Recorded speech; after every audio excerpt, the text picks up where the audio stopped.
Bonjour à tous et bienvenue au Comptoir des légendes, votre podcast mythologique. Cette émission vous est proposée par la maison d'édition Bilskirnir, spécialisée dans les récits héroïques et inspirée des différentes mythologies qui ont existé sur Terre.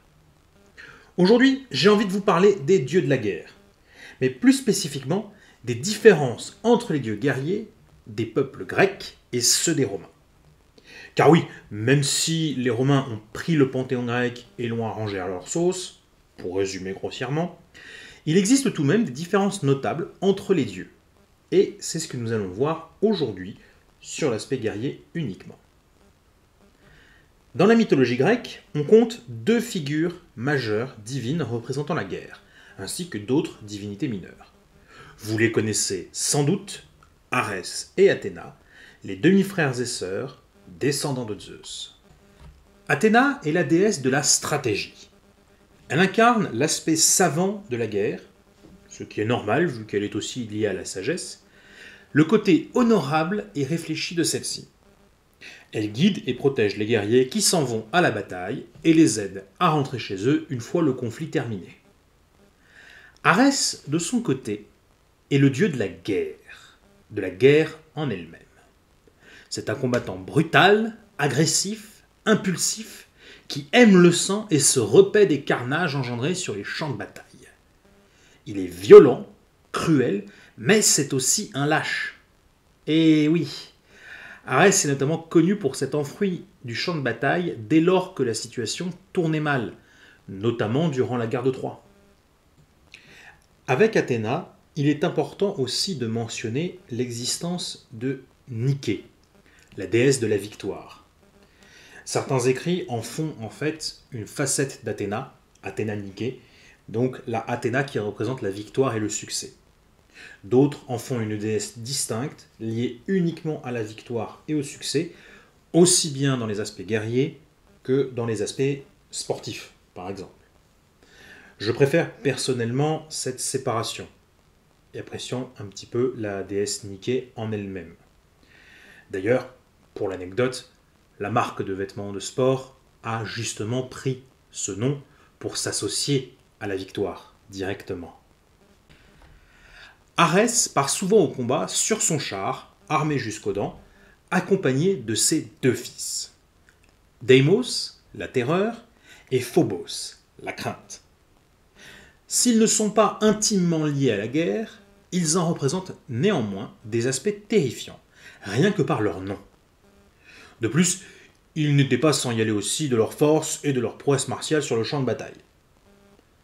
Mais il y avait une autre déesse, bien moins connue, qui accompagnait Arès.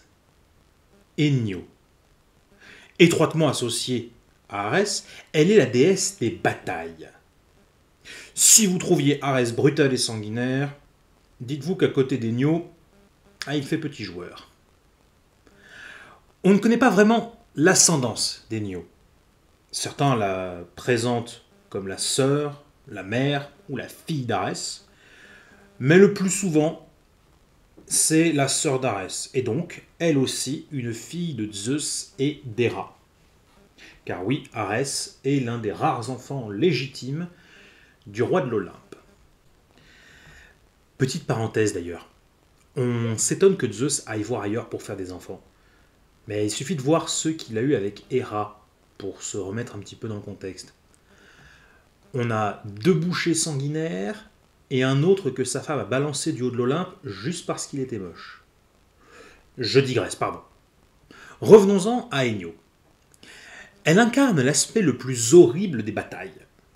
Elle partage le titre de destructrice des cités avec Arès et se complaît dans les bains de sang et les massacres, peu importe le vainqueur. Chez les Grecs, on a donc des aspects de la guerre bien distincts.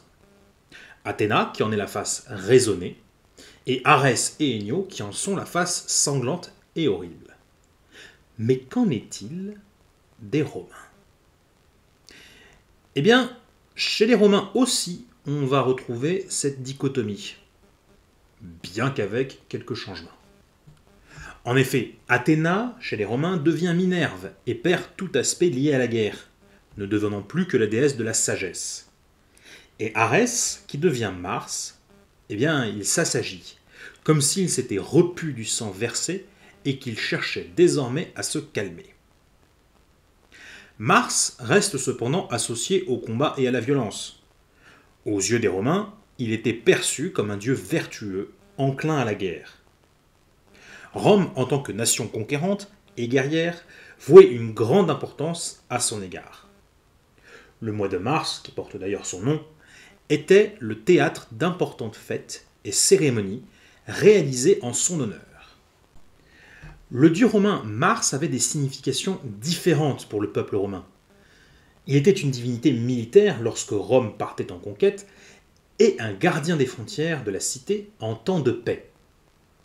Les soldats de l'armée romaine priaient Mars avant la bataille, en lui demandant de se battre à leur côté et de les mener à la victoire. Mars se déchaîne et fait combattre. Il est connu d'ailleurs pour Rome comme Mars Pater, le père, mais aussi Mars Caecus, car il est aveugle dans le combat.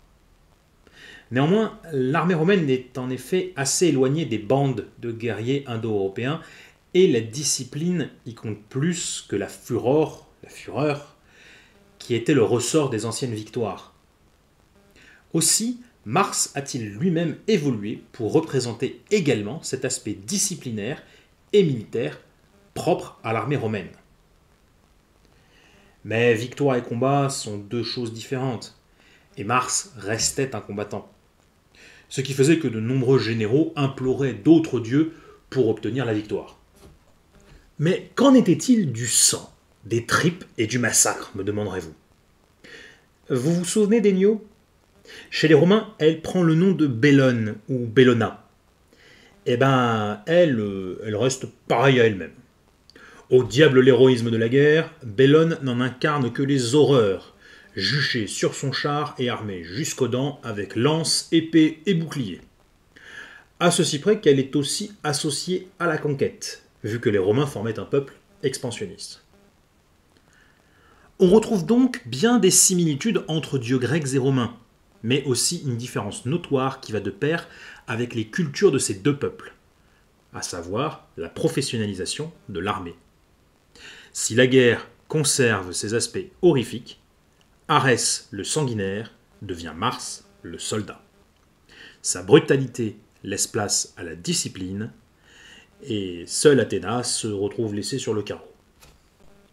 J'espère que cette courte présentation vous aura plu et vous aura permis d'en apprendre un peu plus sur les différences entre dieux romains et grecs.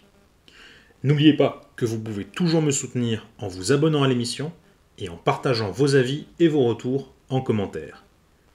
N'hésitez pas non plus à partager ces réflexions à vos amis et à vos proches, aussi bien avant une compétition qu'une session de travail.